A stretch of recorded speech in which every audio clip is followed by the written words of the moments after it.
transportation company.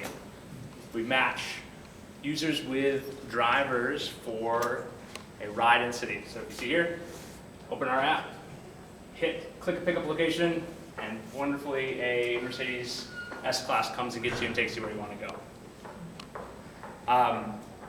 And what does this have to do with connected cars or big data? So we have iPhone 4s in all our vehicles worldwide, and this is a short time segment of New York, and this is our GPS data for it. So we're collecting a lot of information about what those phones are doing inside those vehicles at that time.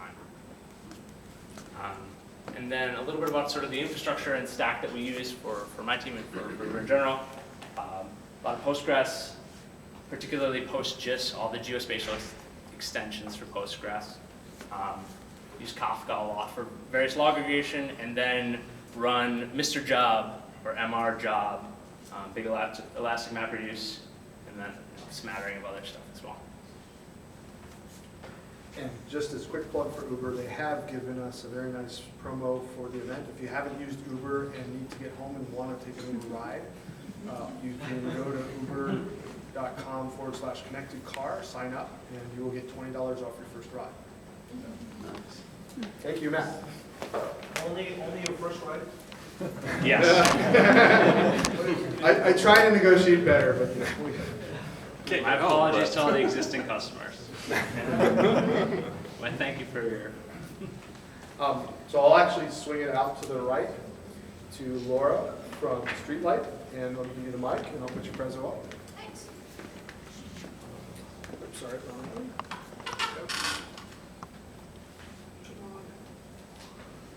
I can start talking. Go ahead. So I'm Laura from StreetLight Data, which is different than StreetLine, who you'll hear from in a moment. We're both great companies and often confused. StreetLight Data is a data company, so what we sell is data. We collect data from a variety of sources. We collect data from connected cars, and we collect data from the cellular tower infrastructure. So the actual cell signals themselves, not necessarily the GPS on a smartphone. We take that data and we combine it and contextualize it with many, many other sources of data to create a simple, intuitive, and useful picture of how groups of people tend to move around the city. So a lot of the other folks you'll hear from today, real-time data is very important, and getting individuals precisely where they are connected to a service, whether it be an awesome ride, or an advertisement, or a parking space, that's very different from what StreetLight does. We only look at groups of people. Our technology really functions as a gigantic anonymization and aggregation engine, as well as a helpful analytic tool. And we only look at trends, so we never look real time. So I think that's an important difference, but it's also interesting to think about how what we really use is a waste product from real-time location-based services. A lot of the data we get already has served its purpose. It's navigated someone somewhere, it's connected the car, it's gotten the phone call to the device, and we use the waste data. So very quickly, the type of analytics we provide, here's a very simple shot. This is the shops at Tanforan, an exciting mall near the down south, near the racetrack. So this is a map of where the people live who go to Tanforan on a typical weekday. This is something you would have to spend hundreds of thousands of dollars surveying for to get in the traditional manner. If you were a transportation planner thinking about a bus route, this would be very useful if Tanforan was a major goal. If you wanted to open a shop at Tanforan, this would also be very useful.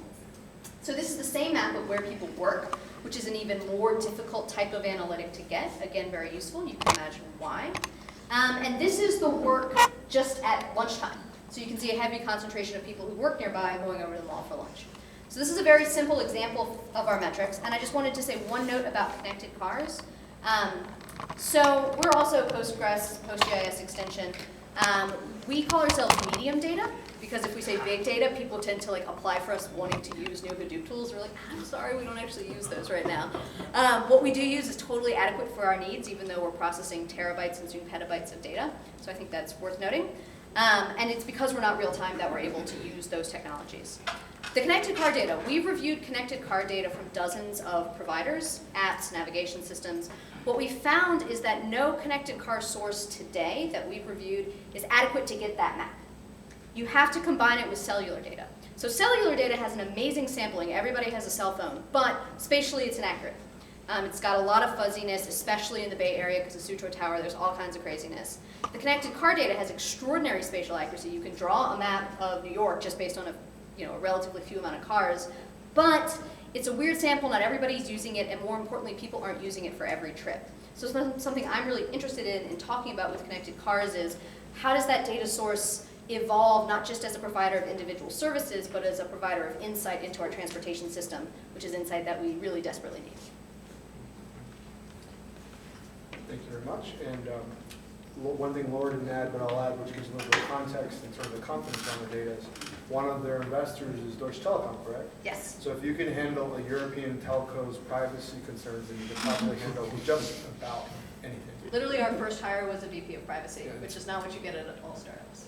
And I speak this from personal experience. Next up, TJ from Ford, and TJ essentially leads Ford's connected car platform and development efforts, could you say that? And you can pronounce your last name, I think it's Giuli, but Yeah. wait a minute, hang on a second, I'll get your slides up. Hey everybody, so I'm TJ. I'd love to lead our connected car efforts. I lead part of it, the part having to do with our Silicon Valley lab, which I do lead. It's a project called OpenXC, which I'll go into just briefly here. Actually, I think it's kind of back. Oh, sorry. All the way. Awesome. Okay. Yeah. So that's me. Thanks. So yeah. So just briefly, OpenXC is one of our main projects. So we're part of Ford's global research organization. OpenXC is an open source software hardware platform for getting data out of cars and into developers' hands.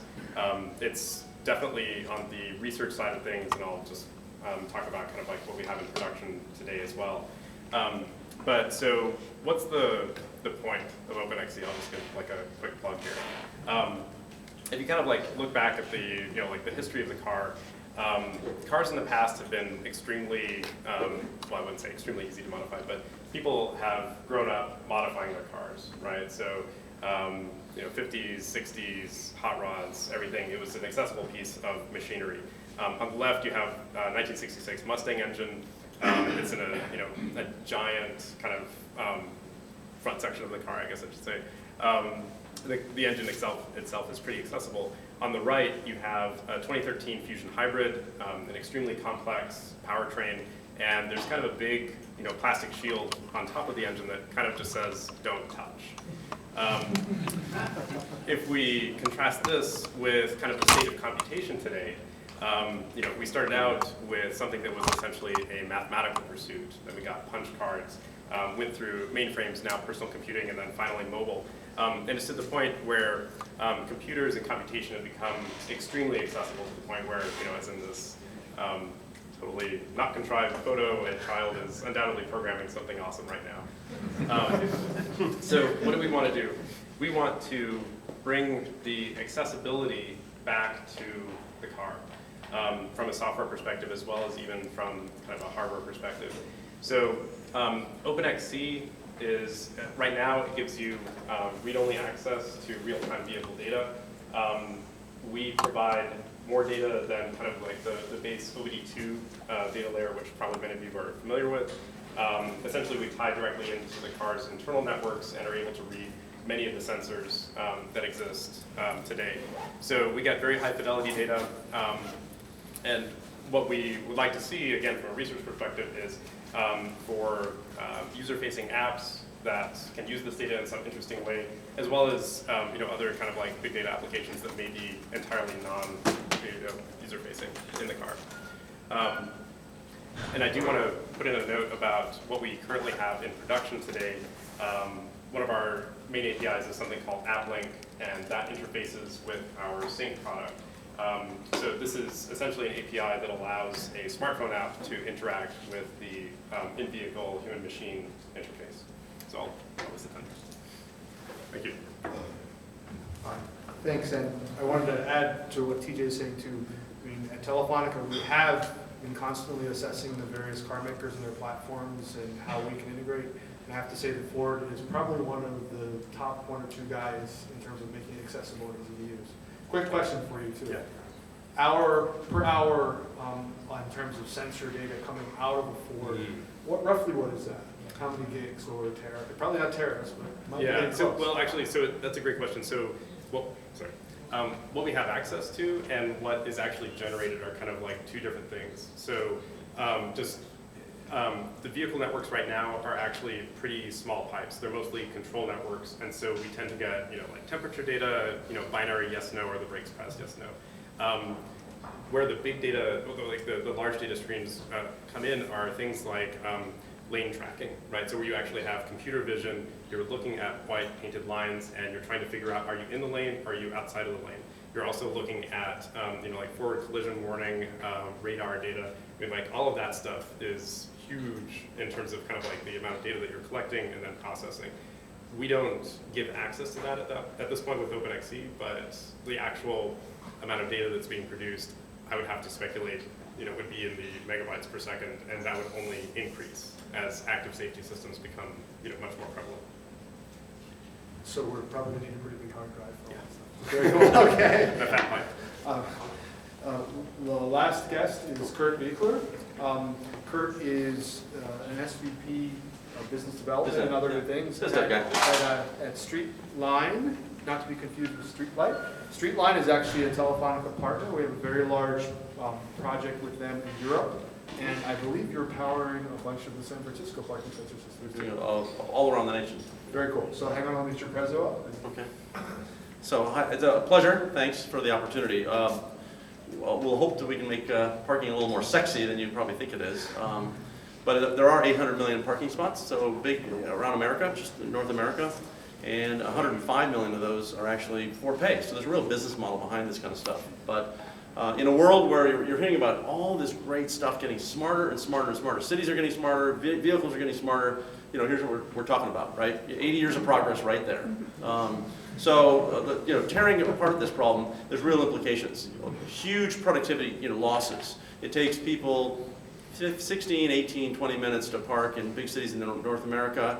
It takes over an hour in the Middle East.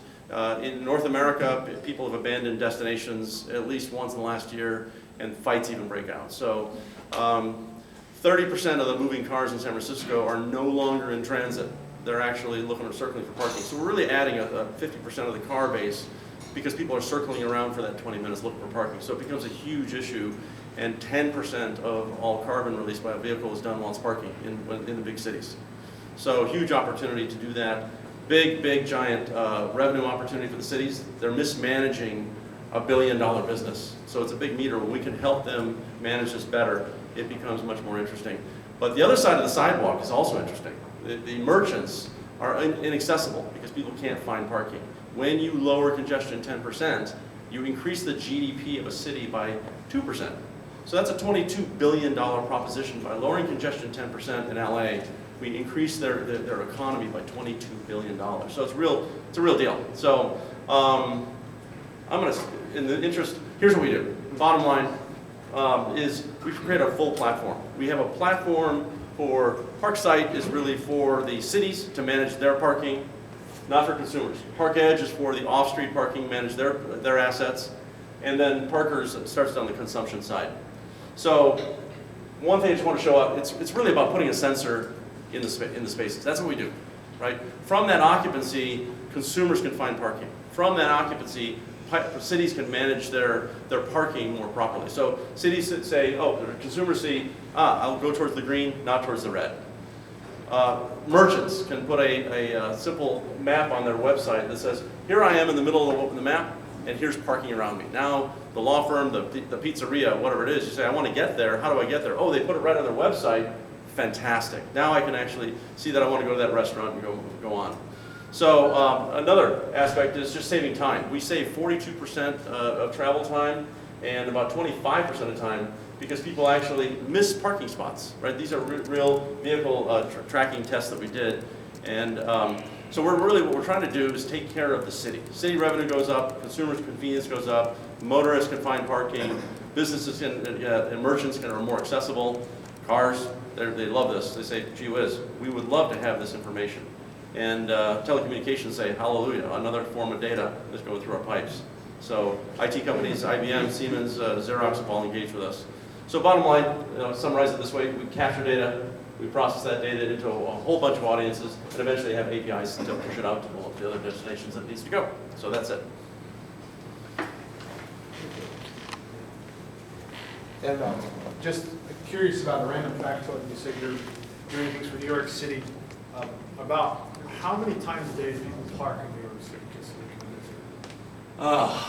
visit? There's about 90,000 metered spots, and the average spot is used anywhere from 6 to 8 times per day. So you can sort of do some simple math there. The off-street parking is 2,200 facilities, and the average is probably about 390 spots. They actually don't keep that same average, right? They're not as dynamic. So I could do the math, but I don't have a number for you. 600 or 700. Yeah, 600,000 to 700,000. There are probably there's 20 million transactions per day just around parking alone, right? So the mobile payment people go, aha, people in high pain and high frequency. That's a good thing to go attack. So Maybe you're in the right place. We're going to get started with some of the questions. And these are ones that I've actually generated. And so if you guys can start formulating things that you want to ask, we will have a Q&A session after this. Some of these are kind of low-hanging fruit and, the big kind of things you hear about, but I'm still very curious as to hear what everyone's saying. The reason I'm logging onto my phone is because that's actually where my questions are. But, so the first one I'm going to start with and pass the mic down to Laura. This is a really big, broad one. Is can we predict the future of connected car apps and data science? What's it going to look like in 5 years compared to what we have now? And what do you think might surprise us in 5 years?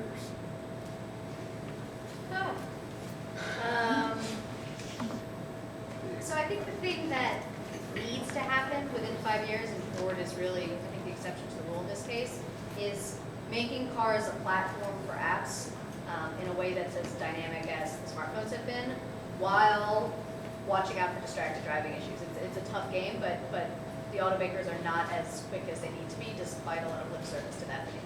So that's one thing I think will happen in the next 5 years. And if it doesn't happen, or even if it does, I think the phones themselves are going to displace a lot of the work that the automakers are doing and a lot of the values that the automakers get. And so there's a race between those two things. There might be room for both, but I think that's going to be the most interesting dynamic moving forward. In terms of the connected data we're going to see, I think a lot of people would have talked about integrating your car's data with other data, like your calendar.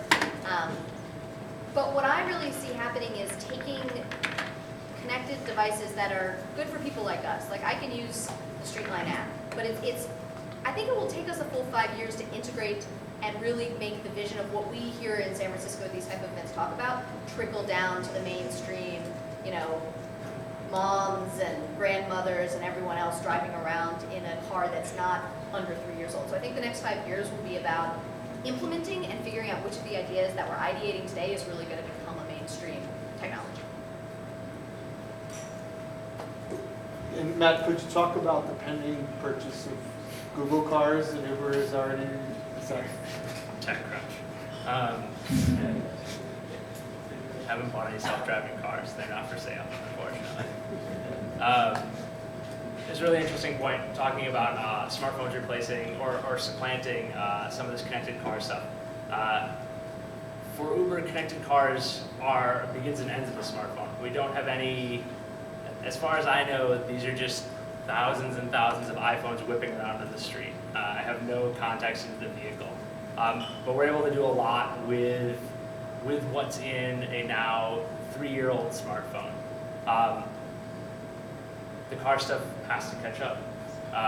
Because right now, the sort of premise of rolling out some connected car app to a really diverse fleet of vehicles that's not all less than 3 years old, that's not all on one common manufacturer, is a massive undertaking. And it's dramatically simpler to pick a phone or a few phones, leverage all the really great work that's gone into those operating systems, all the really great work that's gone into those sensor packages, and start and end there with a whole fleet of smartphones rather than a whole fleet of cars with sort of telematic information. Now, we're really interested in sort of expanding that understanding of those individual vehicles, reaching out further into the car sensor package, but for the moment, it's just smartphones.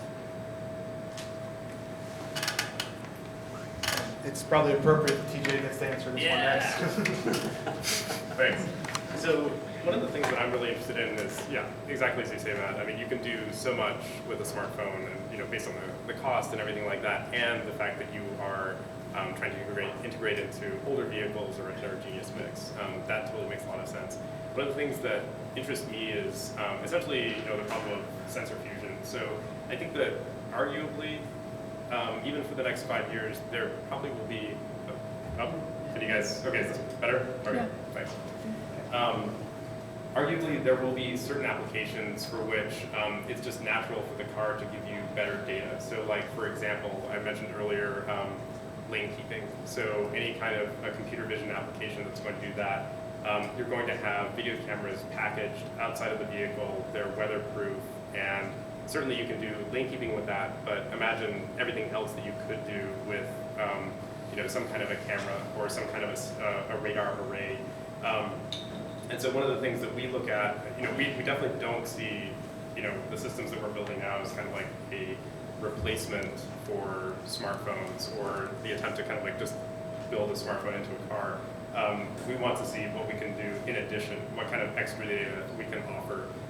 And whether it's just higher fidelity data or just a lot of data about how the car itself is functioning, which in and of itself is pretty interesting. This is kind of where we're looking at. The other thing that I would say is that when you start talking about active safety systems, so a lot of people have probably heard about this DSRC project with all the automakers and the Department of Transportation. This is basically a project for cars to communicate with each other in either sort of a mesh network style or car to infrastructure mode. The longer term vision for that kind of a project would be active collision avoidance or something like that. So for an application like that, to kind of like guarantee the reliability that you need, you will need something built into a car, I would argue, for the foreseeable future. So 5 years, where do we go? I think it's a two-way street. One, I think we can do some very real practical things.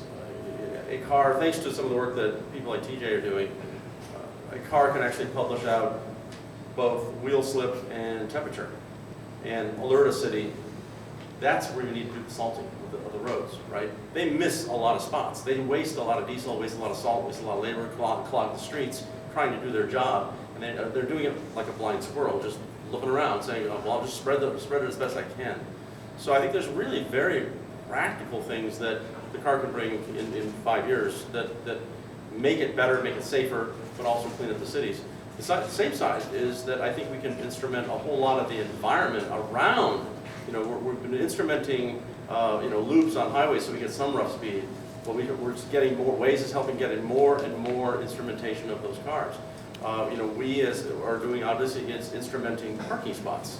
Who would have ever thought that? But as you see that price of those sensors come down and it becomes ubiquitous, you say, gee, I didn't know that I had a problem back there in 2013, but I sure did. In the same way I feel like when I got in this glass chamber in 1985 to make a phone call, I didn't know I had a problem.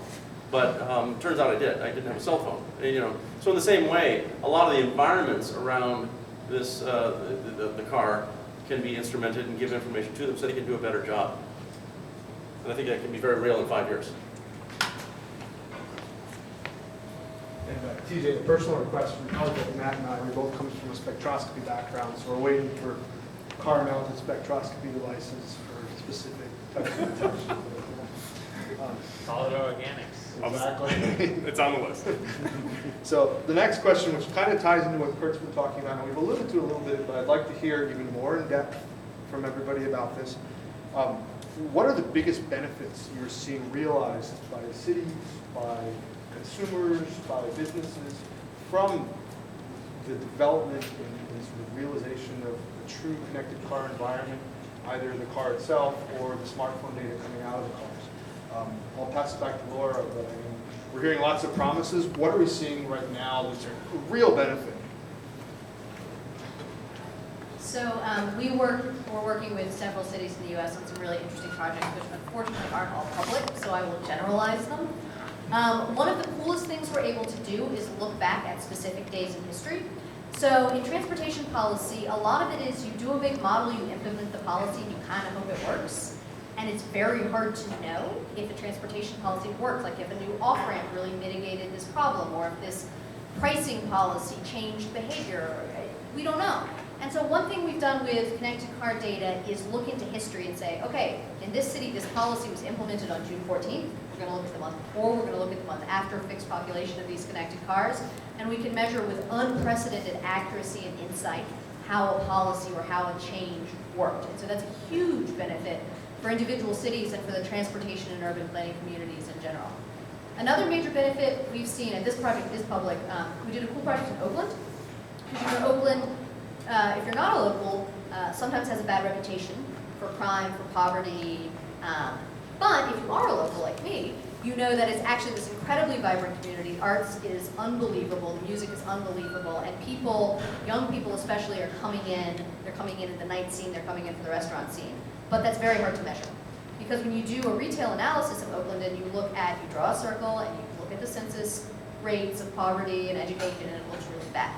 So one of the things we were able to do with connected car and other data is prove that incredibly attractive people from a retail perspective are spending a lot of time in Oakland, even though they live 15 miles away.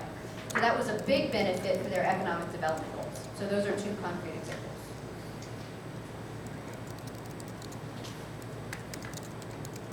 We make really direct use of the data that we collect in the sort of connected car sense for all these different smartphones. And I think one of the most tangible ways we do that, or we use that for, is to try to maximize the utilization of every Uber driver on the system. We want to keep them as busy as possible every minute that they're on the system. And we want to minimize the amount of time they spend driving to a ride. So we not only want to keep them as busy as possible, we want to have them spend the most proportion of their time with a customer in the car. So that's when they're getting paid. That's how the pricing model works. We do that in a whole slew of ways. That's actually like the biggest thing that my team works on.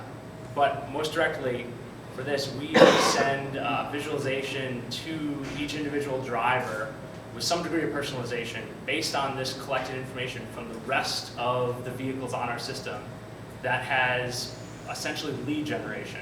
It says, where should you go next, given where you are, when you are, what the traffic situation is in the city, what the rest of the city is happening, what the inbound request volume has looked like historically for this period. Should you remain in one location? Should you turn off your car and park? Or should you start heading towards the Richmond or towards downtown? You can use connected car data to make improvements to something as basic as how effectively you're utilizing a given fleet or a given amount of supply.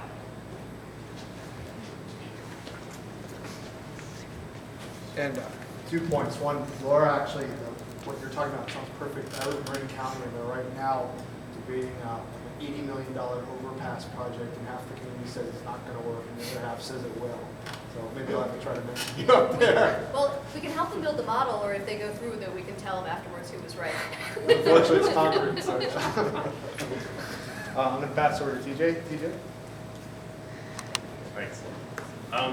Let's see, I guess a couple things. So, as a platform creator, what I like to see actually is when somebody does something with the data that I'd never thought of. And so from that perspective, hearing your experiences of kind of like how you improve cities, that's really awesome. I think, we've worked on, or I guess I should say, worked on / thought about a couple of things, but one of the things that's sort of interesting that we played a little bit with is, kind of like looking at weather patterns in cities, specifically kind of like relating to microclimates. So if you're in a city like San Francisco, the car can tell things, just like at first brush, what is the temperature outside, are the lights on, and are the windshield wipers going, and have they been on for a long time? So with just a little bit of simple data like that, you can actually look at, oh, did you just pass into a fog bank? Oh, is it just raining in this part of the city but not in this part of the city? Do you have like an urban heat capture problem in this part of the city? What if you were to plant more trees here and here and here? And so I think there's some really interesting stuff to be done there. And then I'd like to say that, a lot of what Kurt said really resonates. both with me personally, but all the way up to our chairman, Bill Ford, who has, given a TED Talk literally about the problem of looking for parking. I wrote it for him. No. You heard it here, folks. But yeah, the amount of time, the amount of energy, time, everything that gets wasted just kind of driving around, and that serves no one. So I guess in a word, it would be an optimization. There's so many assets out there that are starting to be used more intelligently. We're sharing cars, in many ways. We're sharing a lot of things, and that's going to probably happen more, not less. So we look at this and say there's so much of this world that is not optimized. We look at, as an example, not to keep coming back to us, but it's just something I know so well. When we come in, we can provide this data. Consumers can now find something that they had no idea where parking was, what the price was, what the availability was, and the clouds part, and they can actually see turn left, I'll find a place for $2 an hour. The people who price and set policy for these cities, they have no idea where their product is used, when, how often, and what the turnover is. And so they, for the first time, can see, I can see the real demand for my product. I can price it appropriately. I can change policy so where I can actually make the city work better. And then ultimately, we can make vehicles much easier. I always kind of jokingly say, it's really hard to sell tobacco when smoking's illegal. And it's really hard to sell cars when there's congestion fees to say, you want to come in San Francisco, it's going to cost you an extra $20 a day. A lot of people say, thanks very much, harder to do. So to the degree we can get those cars parked quickly, it's a more car-friendly, but it's also more bike-friendly, it's more pedestrian-friendly, that sort of thing. So I think that the benefit is actually, again, that the car is so important, but it's also the environment around it. Well, Kurt, I wanted to personally thank you too for optimizing the variable pricing on the meters in the mission. I now pay more of my fair share than I ever used. Well, but also, it sounds bad, but with smart enforcement as well, it does drive compliance. And so people actually do move out of that parking spot in the 2-hour limit more often. Therefore, that spot's open. Ultimately, what a city benefits from is when they can say, there's a spot open on every block. So when TJ wants to drop his real estate paperwork off, he doesn't have to search round because somebody else is in that spot for 8 hours.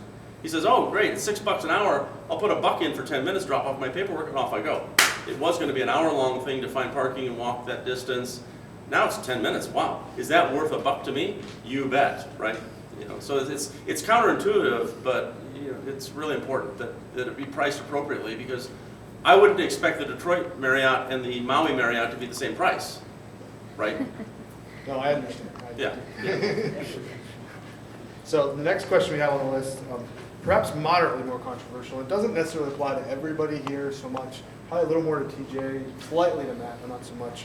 But I'm sure it's something that everyone thinks about a little bit, which is in an era of truly connected cars, car apps, people on their phones in their cars, cars perhaps driving in an automated fashion.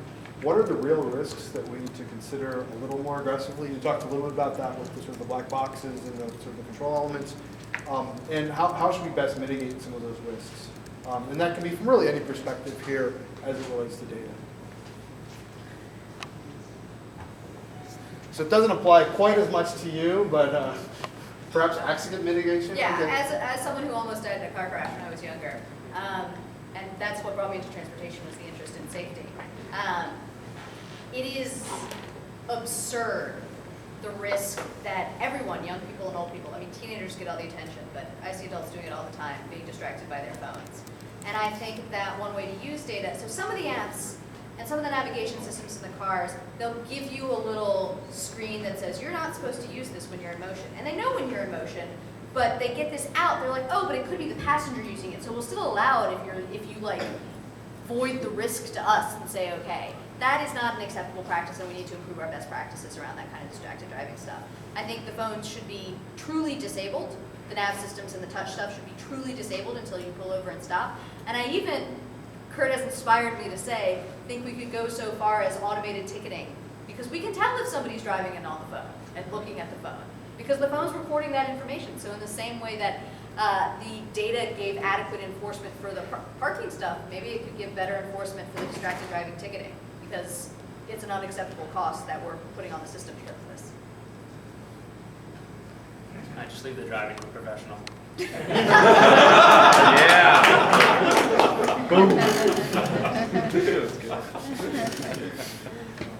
TJ, taking much time to board, because you probably think about this more than all of us.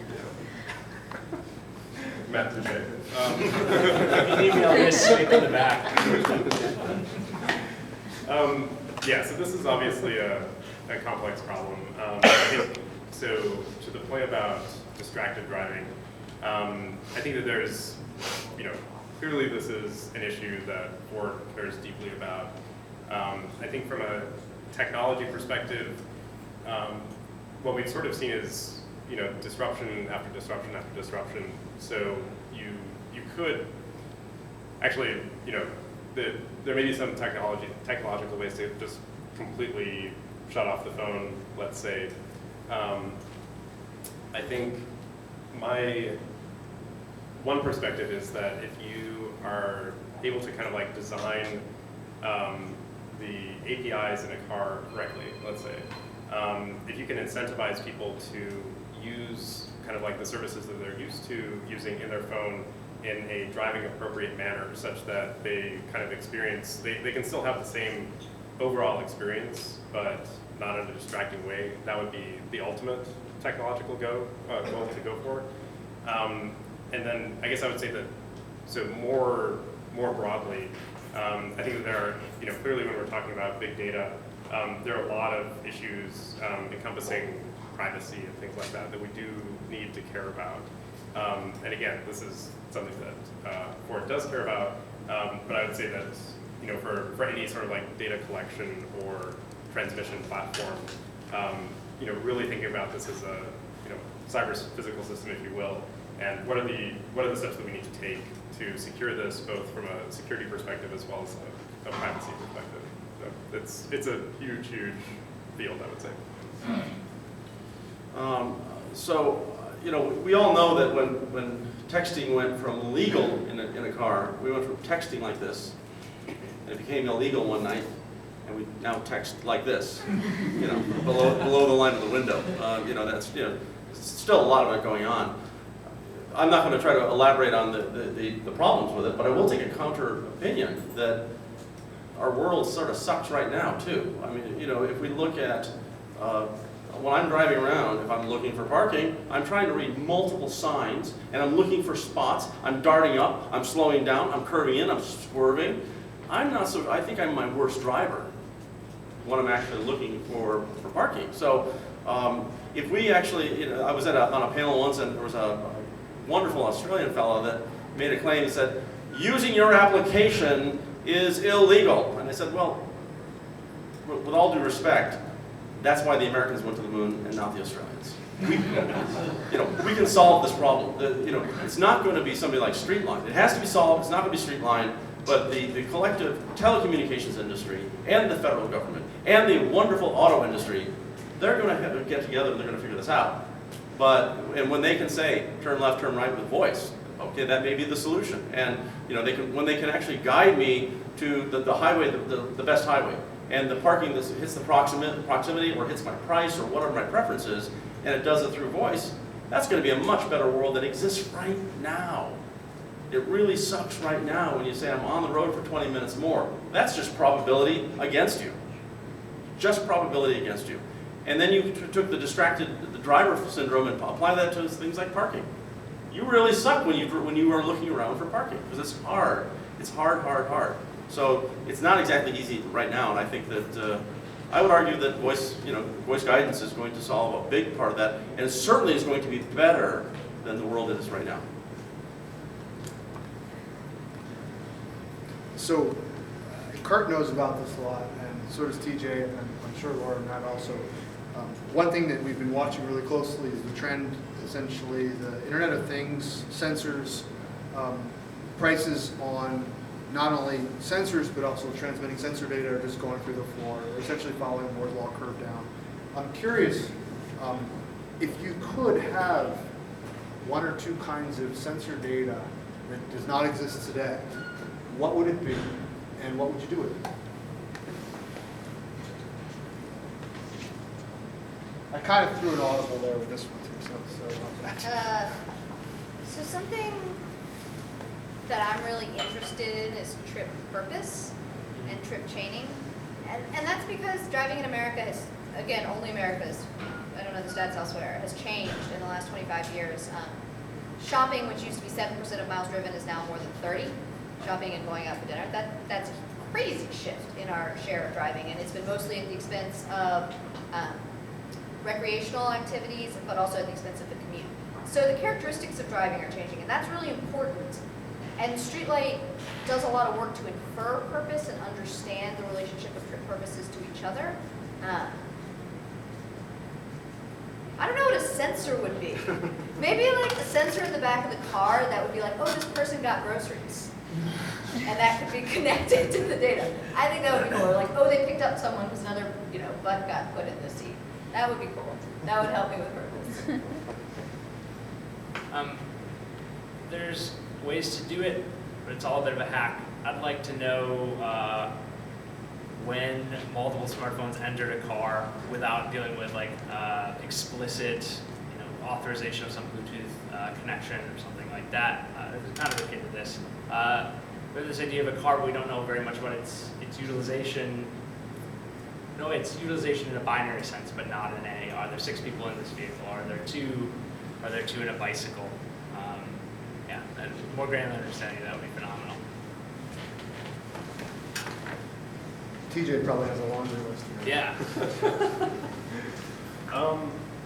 Yeah, I mean, there's a lot of cool stuff you can do. So, things like gaze detection. So, and these are already kind of to some degree being deployed in certain vehicles today. But if you kind of know where someone is looking, then that gives you a lot about, going back to the earlier distracted driving conversation.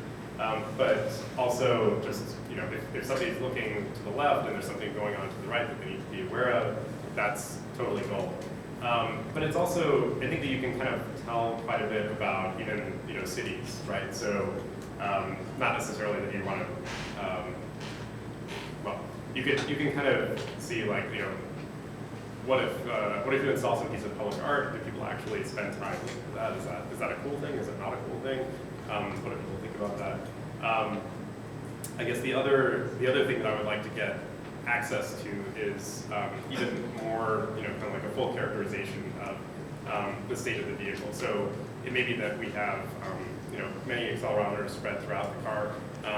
Having even higher fidelity, I think, would produce even better results for us all. So that's kind of the top one. It's hard to actually follow. Yeah. So I think one thing that we're experimenting with is different kinds of sensors. We want to be as promiscuous as possible in receiving data. So we accept data from other people's sensors, if they're parking or not. We accept gates. We accept loops. We try to do all that. Ultimately, I'd like to see it move to the car. As the accuracy of where this car gets better, and as they start publishing out data, you say, hey, TJ just turned his engine on. What's that going to tell? If I know exactly where he is, what's that telling me? That sort of thing. So there's some inferences that say I can avoid the sensors completely, and it would be based on, in busy cities, cars are pretty heavily, telling you I just parked or I didn't park. So that the car has the sensor. The other thing is to think about, I'd love to have, very, very inexpensive, cost matters, right? So I'd really like to see just a precipitous drop in these sensors. I'd like to see a precipitous increase in battery life, because reality is most of the world's built in concrete, and it's really hard. It's not hard to put it in when you're building it, but we don't turn over buildings or parking structures or highways all that often. So I like to see something that's really, give me stronger signal, give me long battery life, and give me cheap power, and that's going to be empowering to get massive data. The things you can do with that are phenomenal. So.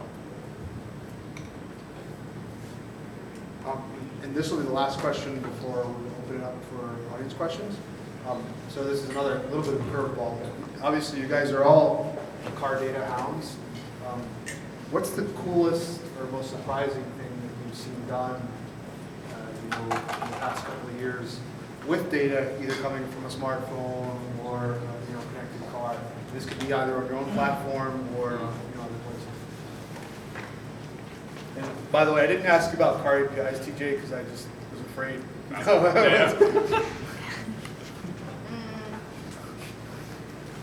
clearly, I think the coolest thing is StreetLight. But after that, I think one of the coolest things I've seen is the incredible mainstreaming of the probe vehicle concept to get real-time speed data. It's very ubiquitous, but when you think about what they've done, it's pretty extraordinary. And it's the confluence of Clear Channel, Google, and NRIX mainly, collecting, normalizing, and creating this data stream. And I talk about, oh, so many big data projects and big data collection efforts. We're like, oh, we have to get to scale, and then we'll have a lot of insights. What the real-time speed data, and that's like the red, yellow, green lines on your Waze or your Google map. What that did is it said, okay, we need to find a problem where we don't have to wait for us to have a huge amount of data for it to work. They did it initially only with fleet vehicles. I mean, what I've heard them say repeatedly is you only need about 2 vehicles on a road segment every 30 minutes to get accurate maps. So I think that was just an incredibly smart approach to solving a massive problem at intricate scale without this, oh, we're going to wait till everybody is signed up and then we'll understand what's happening type of solution that you hear a lot with data. This actually relates back a little bit to your previous question, and I thought of a better answer. I want better context for these cars. I want to know whether or not it stopped because there was traffic ahead of it, or whether or not because it was a light, or because it was a voluntary stop, or a pullover, or just a cessation for some reason.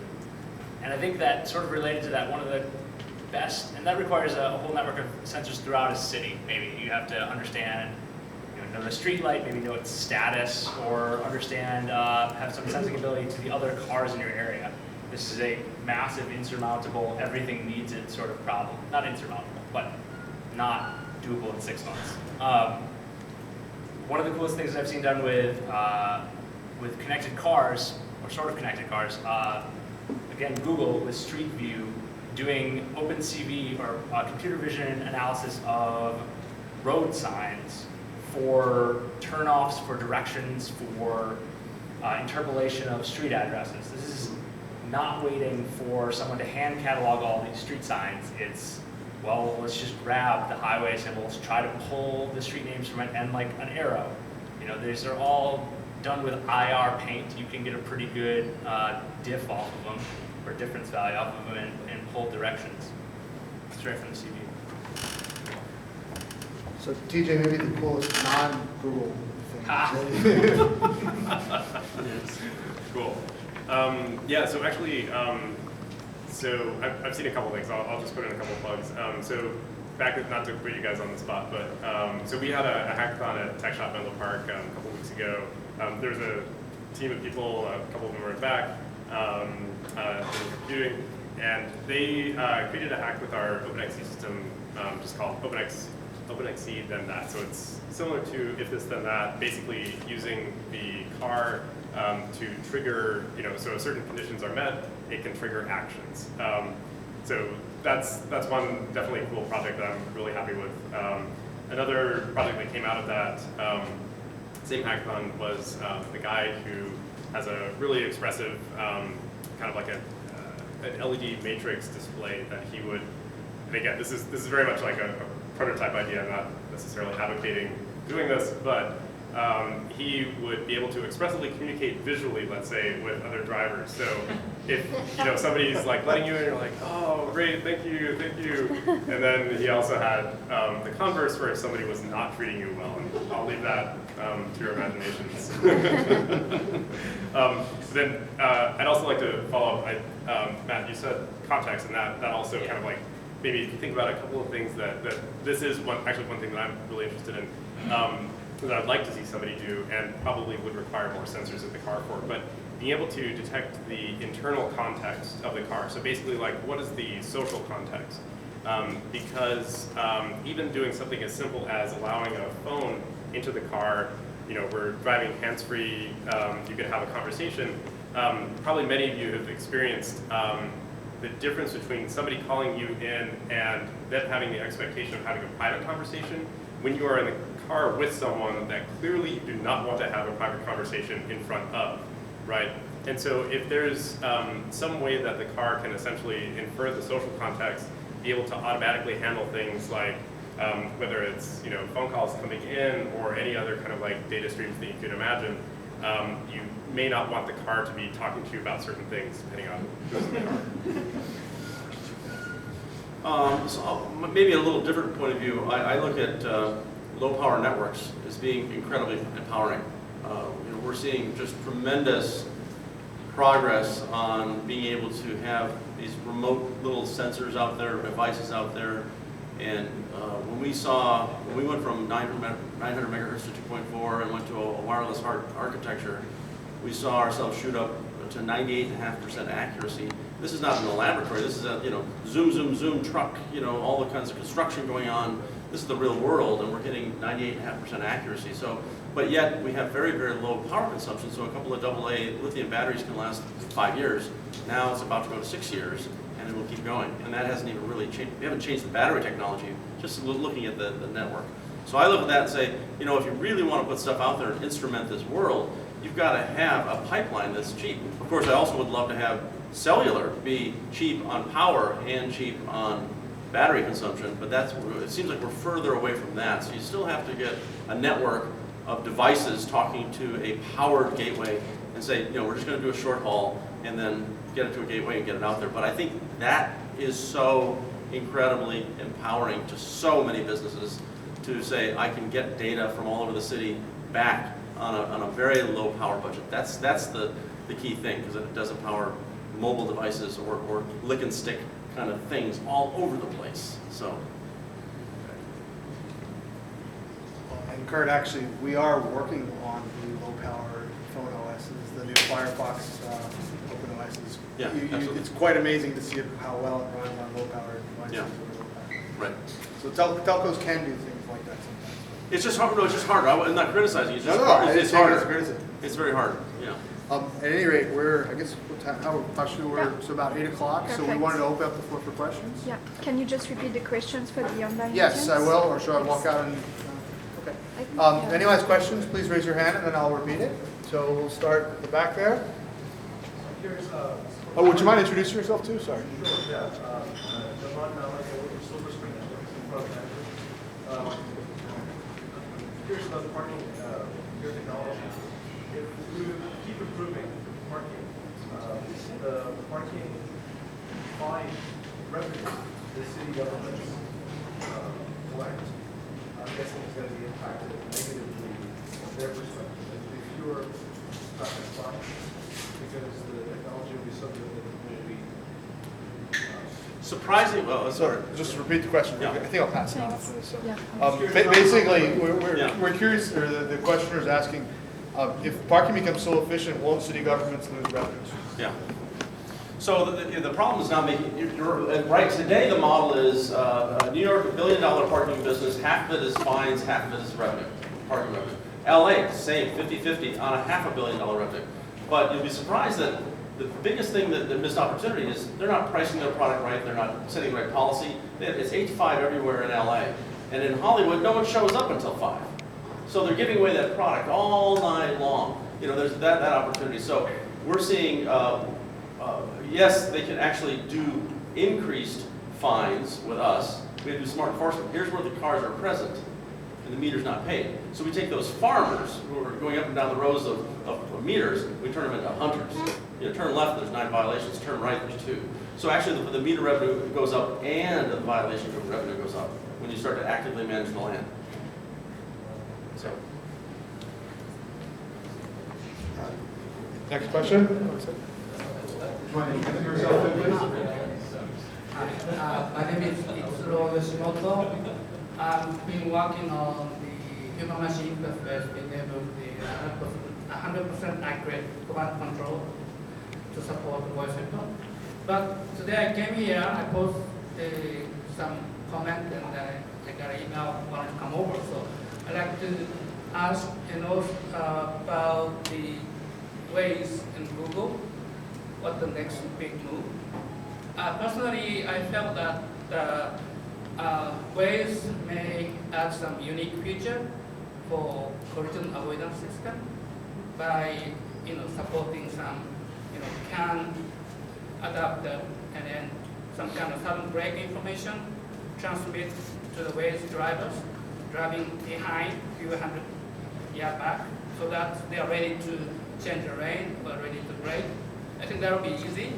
And then I think the car industry or tier one companies are working on more sophisticated solution, but I think Google and Waze may, provide some simple solutions. So how you guys are dealing with it?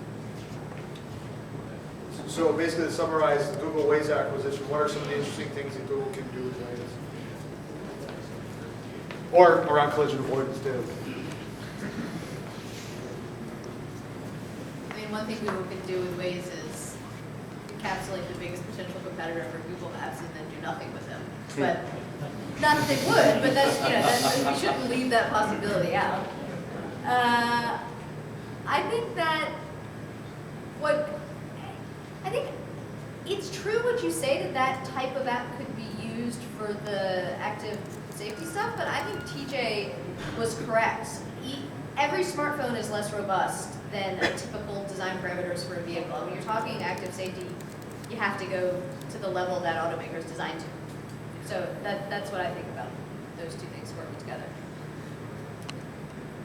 Yeah, I was just going to say, the idea of putting collision detection, a collision detection aware application on an app store and the associated liability is, I'm not even remotely as good as that's horrifying, or that would scare me a lot. Yeah, you have to, I mean, it's like open sourcing cruise control. I'm not sure if I'd be comfortable with that.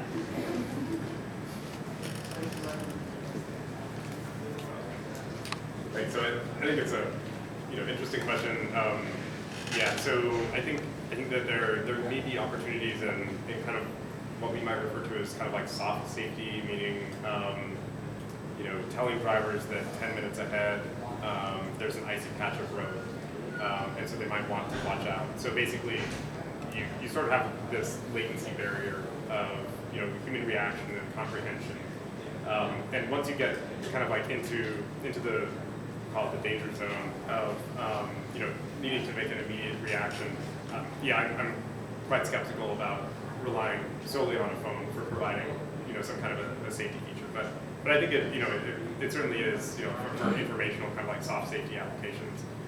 There could certainly be some interesting things. And you can also kind of think of like even traffic as kind of like soft safety, in that if you're coming out on a complete block on the highway, being notified is definitely a benefit and could potentially prevent like a rear end accident or something. So if you're the Google of today that provides maps, you certainly, and you want to get that map into a car, you certainly have an advantage if it's got traffic and it's scalable. If you're the Google of tomorrow that wants to have an automated, autonomous car, well, talk about a Ron Popeil moment of set it and forget it, and this car actually will get you there faster than the human-driven car, creating a competitive advantage. And maybe you can consider more factors of well, there's weather, there's an event at the Moscone, here's traffic, there's a wide variety of things. How do I mold that into the wisest decision for my owner? So I think there's a lot of value in that data, but I think it's broader than that of what's going on in a lot of different environments. And any one person can go to 511, and they can go to the Moscone, and they can go to all these different sources, but they can't really aggregate it to go to all those places. And they can't give me an index. I mean, ultimately, Google can give you an index, with that being one of the big sources. Here's the traffic. Here's the index for the 101 on average at this time or today. Based on a lot of different things. I'm going to override and go back to the driven guys because I'm sure they have an interesting question, and then we'll start to pass around. So, go ahead, Dave. Hi, I'm Dave Jensen from Driven Computing, and my question is about data ownership. So, who does or should own the data, and then who's going to benefit the most from the collection of data? Good question. Yeah. So first I'm going to talk about who does, because that's easier than who should.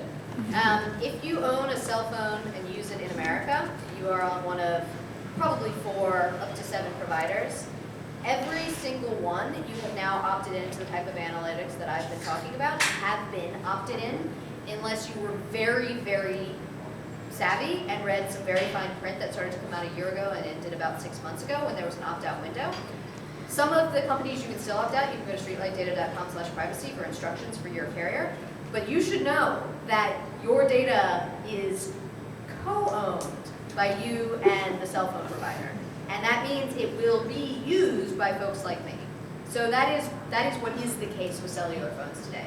With connected cars and navigation apps, there's even less of an expectation of privacy.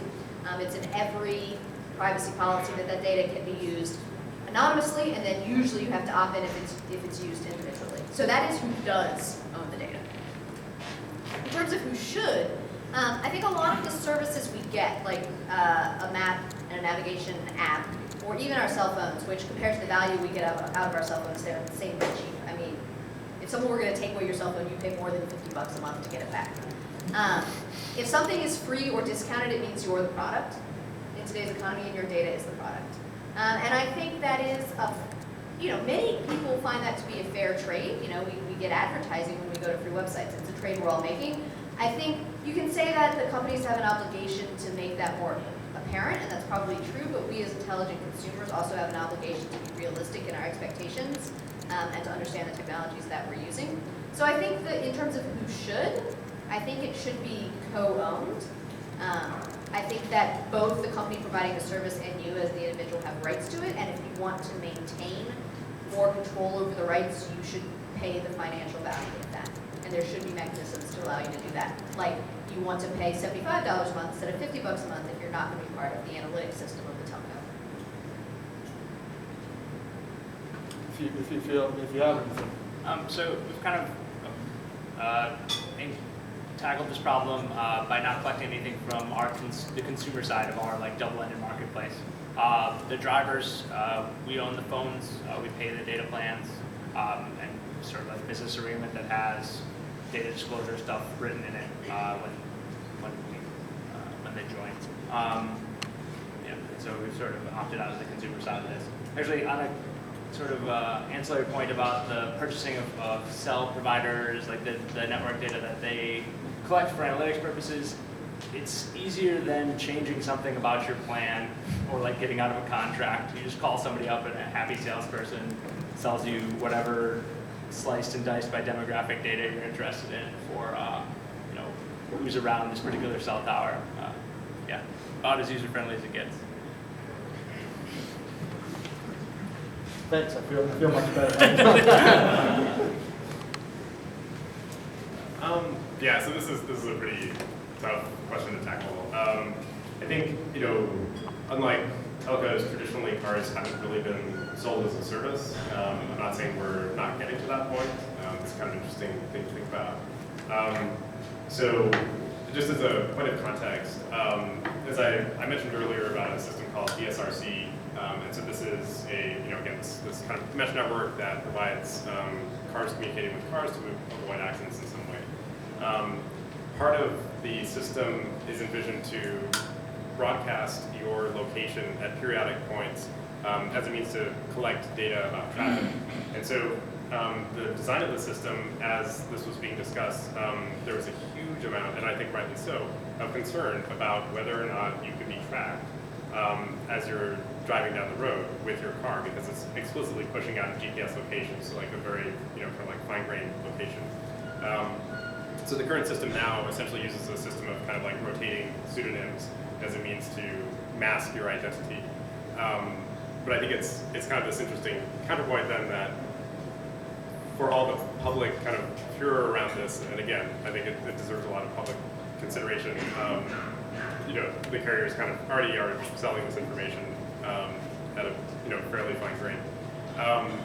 So I think what you'll most likely see from the automotive industry, because we tend to be a lot more conservative in many ways, I suspect that we would be fairly loath in the beginning to kind of automatically opt you in to something. As far as data ownership, we're in many ways kind of just waking up to this. What I sort of suspect is that other industries will kind of lead in some ways. And I think as far as, who, maybe like should own the data, definitely from my perspective and kind of like from the OpenXC perspective, we really just kind of like push it out to you, the user, and then you get to make your choices about it. So that's kind of my perspective. So another aspect of this is policy, city policy, as an example. New York City decided to go open source with a lot of stuff. From 2011 to 2012, they increased by 400% the amount of data, the amount of information that they make available, open to the freedom of information, open to any developer, to any citizen. So that's a big deal. In contrast to that, some cities say, I'll trade money for data rights. If you'll come in and create a solution for me, you can have the data. I don't care. So I think it really hasn't been sorted through in terms of what is the value of data, right?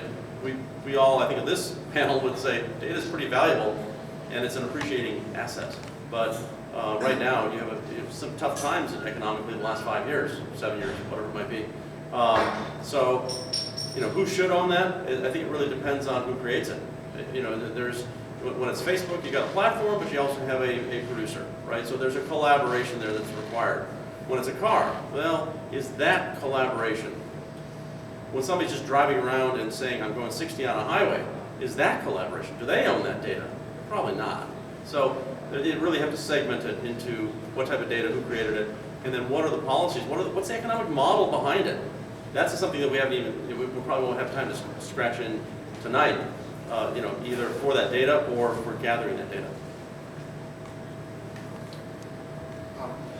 How many more questions do we have time for? Maybe 2. So 2 more questions. Your hand's been up for a while, so hang on.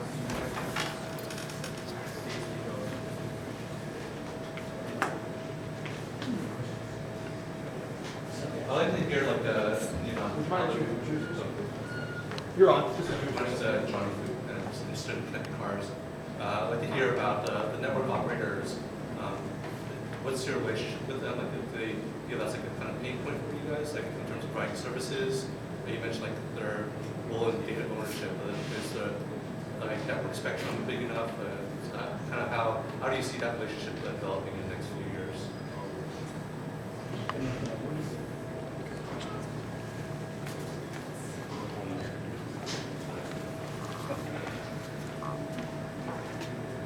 So I'm not sure everybody heard the question. I think the question was, the cars have to use various network operators to connect the data. And usually that is something internal to the cars themselves. So there's this relationship between network operators and some of the devices. That's not a space that StreetLight plays directly into. We have great relationships with network operators, and we hope that all the devices and the network operators continue to operate together in a happy manner. And we hope they clarify from their perspective who owns the data, so we can buy it from the right person.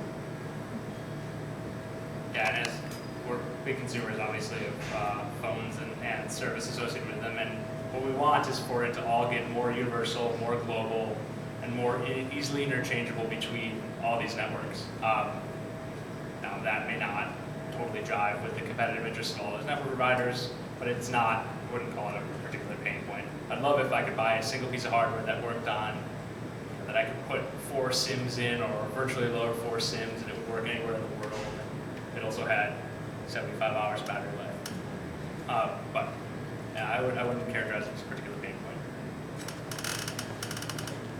Yeah, I would figure Uber's biggest problem with the network operators would be the EOL of the iPhone 4, right? It's going to be fun. So from a production perspective, in this same product that I mentioned at the beginning of the talk, so one of the points of Sync was strategically to rely on the customer's broad-end phone to provide connectivity services. So internet radio through Pandora, let's say. So yeah, from that perspective, as long as the app is running on your phone, it can deliver whatever service it needs to deliver. We really don't directly communicate with the carrier in that sense.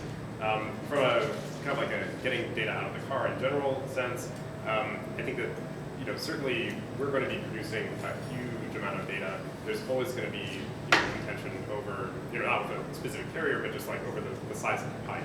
So how much can you possibly aggregate and store locally versus how much do you need to actually actively push up at any given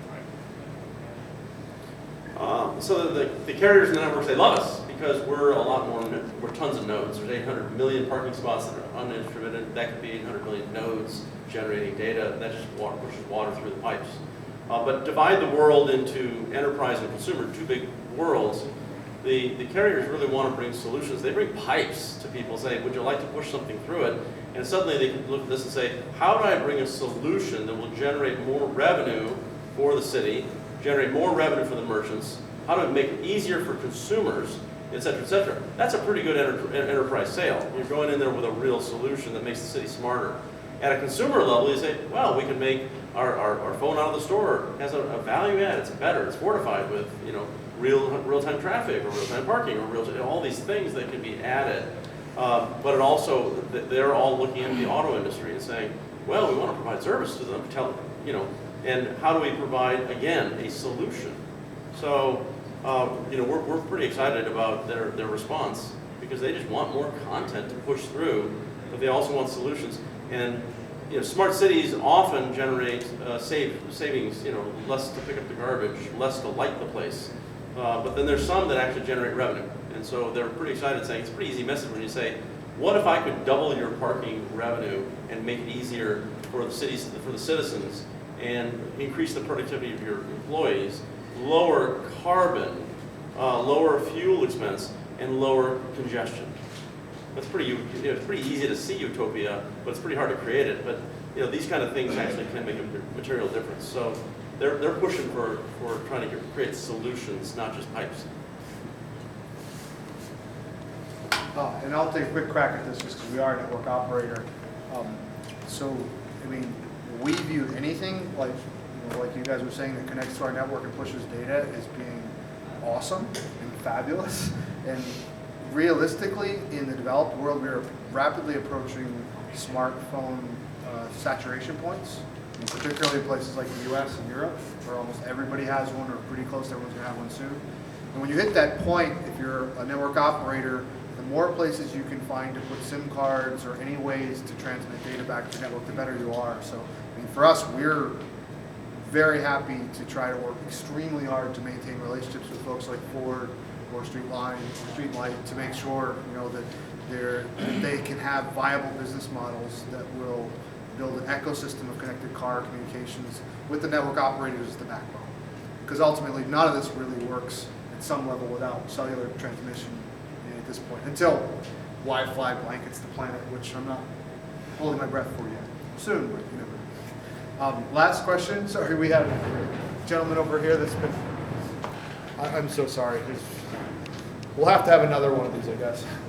Yeah, I think so. It's a great topic. Thanks for sharing your story. I grew up in Europe, and I think that in the US, the auto industry has played a very important role. And the congestion in cities, destroying the public transportation industry, and doing a number of things in the US related to greenhouse gas emissions. So, and everything I've heard tonight, it points in the same direction. People hate driving. They hate texting, hiding when they're texting. They hate finding parking spots. They hate to drive 30 minutes after they're drunk. They just went to the restaurant.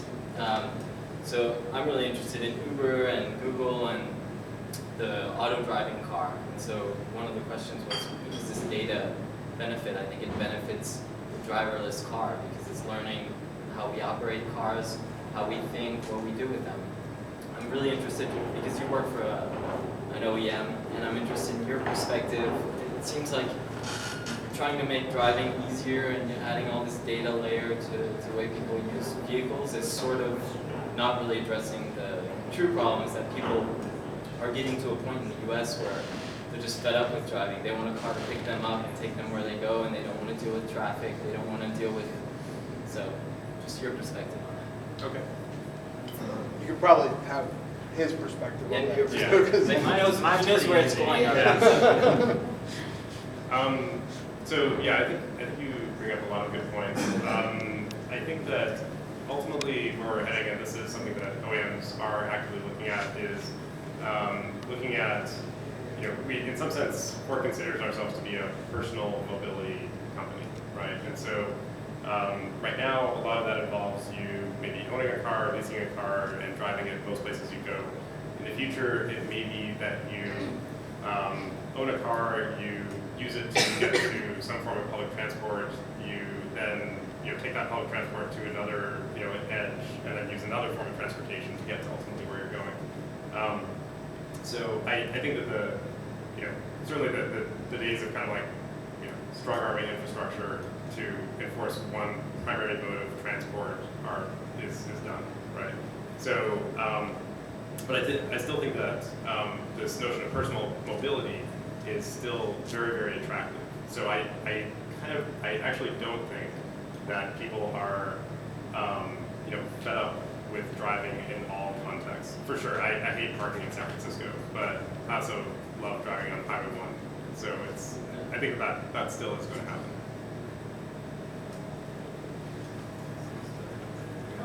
John, well, I'm just kind of curious, because I know Uber. So, I mean, really excited about any sort of automatic driving advances. And I hope that there's going to be, and I imagine there will be a whole set of incremental improvements as we head towards there. Stuff we were talking about here with, sort of context-aware vehicles, information streams about what's happening ahead of you, and more automation of all that is better for everyone. That resolves all these sort of like personal safety kinds of issues. So I hope that it's not even this eventual kind of utopian vision of all these automatic cars, but that there's incremental improvements all along the way towards that sort of future. And yes, I don't like to drive. In fact, just a quick question before we round this out. On the panel, who has cars? Who's cars? Yes.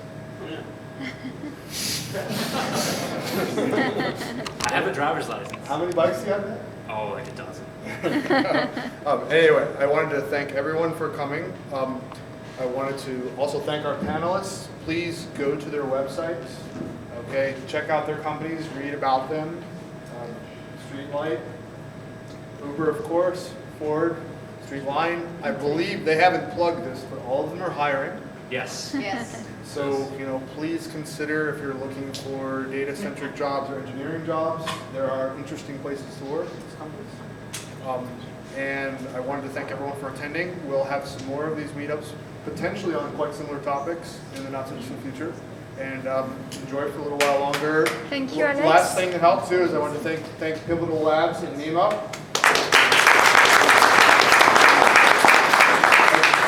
A quick plug for Pivotal before we go. If you are interested in developing and deploying connected car apps, their Cloud Foundry platform is a really interesting way to do it cheaply and affordably. I'm not supposed to say that, but Talk to David, and happy to help. Thank you. Thanks, Alex. Thank you so much.